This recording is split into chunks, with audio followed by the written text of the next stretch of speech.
Fine. We're going to talk about fiscal policy a little bit. We're not going to spend a ton of time on it, but there's a few important lessons in here, and that's how we wrap up this section. 49 is kind of self explanatory, I think. When it comes to fiscal policy, it's basically taxes and in spending. There's other things, obviously, that you can do. I want to say that I've often described myself as an 80-20 guy. And what I mean by that is I'm someone that believes that 80% of what happens to the economy is about monetary policy, 20% is the rest. And within that, fiscal policy will be most of it. Fiscal policy tends to be irrelevant or the most important thing. It's kind of how I think about it. If you look at page 50, um, fiscal policy essentially comes into focus when the economy is already in trouble. So this is the World Economic Policy Uncertainty Index. And by the time it spikes higher, the stock market's already in trouble. And it's plotted with the mentions of fiscal stimulus in the news. So this basically kicks into gear, I don't want to say after the fact, but after something bad has already happened in financial markets. And so if you look at page 52, to me, this table tells you a lot. You'll see the point in it. But in the left column, that's the beginning of the recession. Middle column's the end of the recession. And what I want you to focus on is when the fiscal stimulus is finally enacted. And it's almost always after the fact. And enacted doesn't mean the funds are getting deployed. That comes with another lag. So usually by the time fiscal stimulus impacts the economy, you're already in recovery mode because the Fed, has already provided stimulus. So I don't want to say it doesn't do anything, but it doesn't do the stated goals of offsetting an economic downturn. That would require them to be proactive, and they tend to be reactive. Page 53 kind of highlights this point. It's almost embarrassing. Um, my God, the late 60s and the early 70s.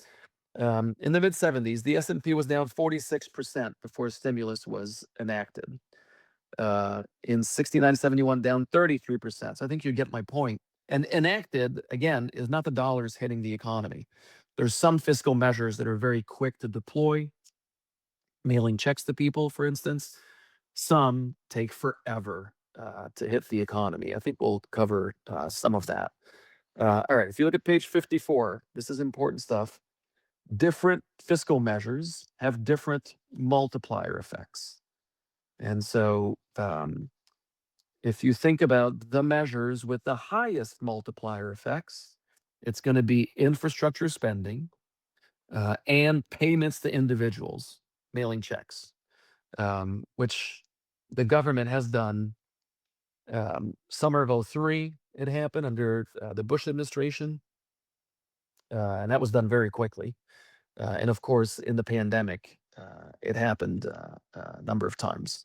You'll notice that corporate tax cuts have virtually no multiplier effect. So if you're trying to stimulate the economy, corporate tax cuts, if you look at the list, um, is just about the least effective measure you can turn to. Actually, the point four that we gave it is the high end of the multiplier effect. So basically, it does very little because companies can do a ton of things, with the additional capital, assuming that they're going to reinvest it, you know, is a big assumption because, and we saw this in 2017, many companies used the tax cut to pay down debt, to increase buybacks, to, uh, so they did some just hoarded cash. They did a host of things. Investment was like the dividends. Investment was like the least favored option. So very low multiplier effect. The big difference, and we don't cover it in here, but the big difference between payments to individuals and infrastructure spending, they're both effective, as you can see. One is immediate, So we're talking about the summer of '03. The Bush administration mails checks to people starting in July. And if you look at Q3 GDP growth in 2003, it's up like 8%. Q4 was up 5%. After that, there's nothing to be found. And so if you want to have a sugar rush for your economy and help the economy in the short run, when you're mailing checks to people that live paycheck to paycheck are going to spend it. So it's very efficacious in the short run. Infrastructure spending, big multiplier effect, but the funds are deployed over a very long period of time, sometimes well into the next administration. Because when they say we're going to rebuild bridges around the country, blah, blah, blah, blah, blah, some of that is direct, some of it is money that is sent to states, and then they have to do the feasibility study on how they're going to spend it, et cetera. So sometimes it's 5, 6, 7 years between the enactment and when the dollars actually hit the economy. But those are the two most efficacious parts of the story. I'm going to take you to um, page 57. And I promise, Ryan, I will wrap this up quickly. I apologize for being very wordy. Okay, so I wrote misconceptions about fiscal's role on the economy. I think by now you've probably figured out that I don't think it has a huge impact in terms of how it was designed. It was designed to be a counter-cyclical force, and that's rarely how it plays out. The chart here just shows you the performance of the stock market under different presidents. You'll notice that the ones at the top are Democrats, and many of the ones at the bottom are Republicans. So um, if it was just about the role of the administration, it might look different. But I think this is a great way to show that it's about everything else, namely monetary policy, much bigger influence. If you look at 58, I'll deep dive specifically into this one. So President Reagan takes office and he cuts tax rates. He increases military spending significantly, uh, and did a massive wave of deregulation. And yet, his first year in office is a recession and a bear market. And so, again, it kind of shows you, the limits of what the administration can do. So, why is it that despite all those measures, the economy still struggled? If you look at page 59, focus on the chart on the left. Very simply, because he had terrible timing, meaning that he takes office after the Fed has been raising rates, or what this chart shows you, after the yield curve has been flattening. It's what happens when the Fed raises rates. And so he's got monetary tightening in the pipeline. He's doing all these pro growth measures. It's very difficult to offset the impacts of monetary tightening. And so the chart on the right is what ends up happening. So when it comes to president and how they're perceived, it's often judged by how the stock market did. Very often, it's just about timing. And so President Reagan, not great timing. I would say the first Bush Senior, same thing, takes office after the Fed's been raising rates, one-term president. There was other things going on, but faced a recession. Here's the opposite. If you look at page 60, I remember living through this one in real time. So President Obama gets inaugurated, and sentiment is insanely bearish at the time. Remember, this is in the midst of the GFC. But AEI, as I referred to this earlier on the left, are telling you that leading indicators should be about to recover. And ultimately, March comes around, the data starts to improve. You can see it there on page 60, and it basically goes up throughout the year. And the stock market, had a phenomenal comeback. Listen, did the administration take credit for it? Of course they did. At the end of the day, this had a lot more to do, with decisions that were made at the Fed a year or two earlier than anything else. And so timing is often really, really important. All right, let me show you a few last things. I promise, Ryan, I'm gonna do this in 2 minutes. If you look at page 62, when you're trying to understand fiscal policy and more specifically tax receipts, obviously the ebb and flow in the cycle is going to be really important. Here it's plotted with the ISM employment index, a leading indicator of payrolls. ISM employment improves, the economy does the same a couple quarters later, and that's when tax receipts are usually very high.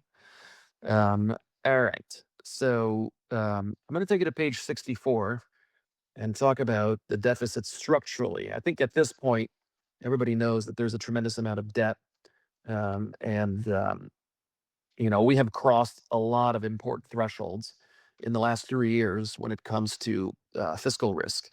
But I would argue that it started with this in 2017.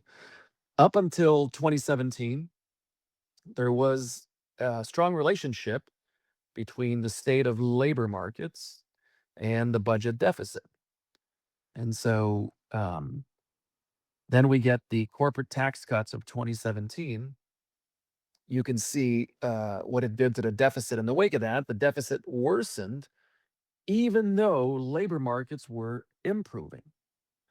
And so, again, very little bang for the buck from corporate tax cuts, led to less revenues in the government's coffers.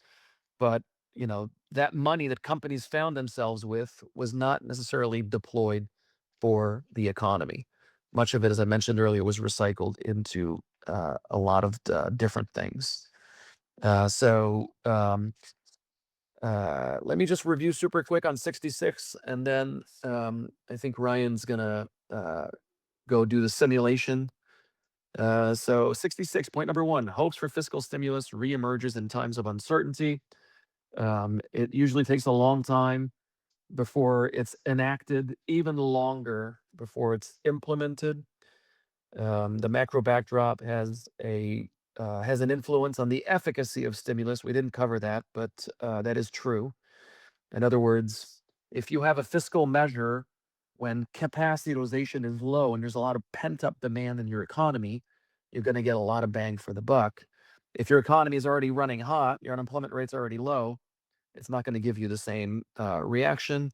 Fiscal policy and stock returns are not typically correlated. They definitely are not. The US budget balance is extremely cyclical. We just looked at that chart with the ISM employment. It is. But we now have a structural problem in the US. I would argue that it starts in the 2010s. And at this point, I don't think I've heard anybody in DC um, even mention the deficit. I feel like, at least coming out of the financial crisis, we had the Tea Party, the emergence of the Tea Party. People were upset about, at the time, I think we had about 50% debt to GDP ratio, something like that, less than 50. And now we're over 100%. So we've breached every, you know, risky threshold, if you will. That doesn't help you time the beginning of a fiscal crisis, but we are in territory where other countries around the world have had a fiscal crisis. The rating agencies that ultimately determine when you are in a fiscal crisis or not. All right, Ryan, I apologize. I went way too long. I can take questions if there are any.